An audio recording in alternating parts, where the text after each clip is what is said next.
like a lot of progress happens when the younger generation get to rewrite the rules according to the changing times. And like what's interesting now is the new power that's rising is, the millennial generation, but the cream of the crop are making billions in crypto right now. Yeah. And they have very fine understanding of how monetary markets work.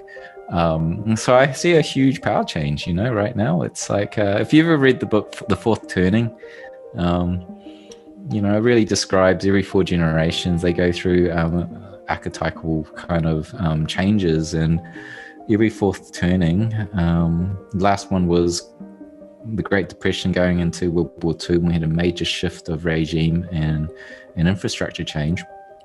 All the strong institutions were built in present day was built then with high integrity, and now they've been dismantled.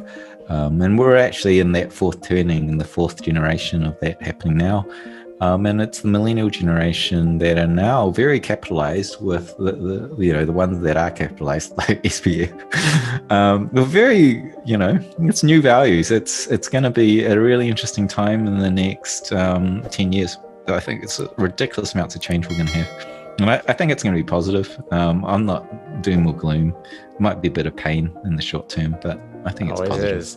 So you talk about this thing going to 100 trillion, right? So what does that mean for Bitcoin price? Yeah, per Bitcoin, right? Right, yeah, $100 trillion per Bitcoin, obviously. If anybody's listening, Willy Woo has just predicted $100 trillion Bitcoin. Just so you guys hear. It's possible if USD goes to zero. But reasonably, cycle tops, is there a last cycle? Does it eventually just become a stable asset, because it's a standard? Where's this thing going in your mind? I'm more and more siding on the last cycle. You can even see it on the chart. It's a drunken walk right now of demand and supply. We've had parabolic rises and a blow-off top in 4-year cycles for 3 times now, and this time we're doing these kind of weird drunken walks of demand and supply as different participants come in and different effects happen. And so I'm kind of like with Michael Saylor, which he said to Laura Shin, there is no top, Laura.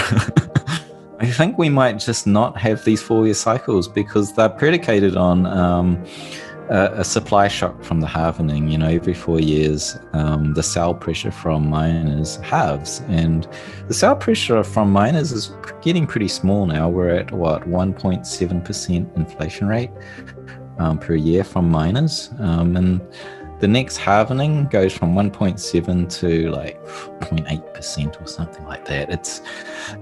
That's infinitesimal in a supply shock when exchanges are already almost double that. Like the sell pressure from exchanges, if they were to sell all of their fees revenue into fiat, I'm not saying they do, but they do sell some of it. The potential for their sell pressure is 2 times what miners do.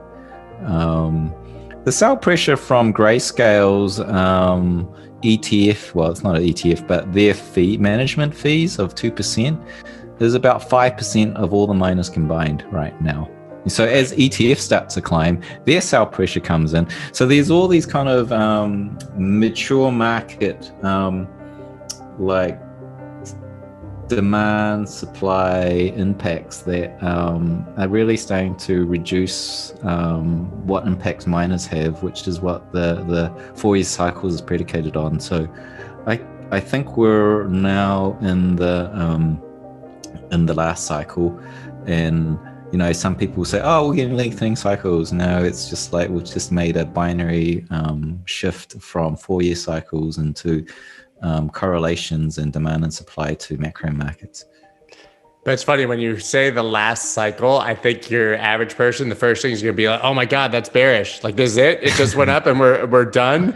But I think the point is that it will just continue to rise, and even a 50% correction will be more temporary, and we don't have to wait 4 years to start going up again. Yeah, thanks for the clarification. I mean, I like the last cycle; it's so dramatic, But you might use Dan Howard's super cycle. I mean, that sounds like we might skip a cycle, but I think it's like the cycles are ended, and now we're just the only way is up through a drunken wander.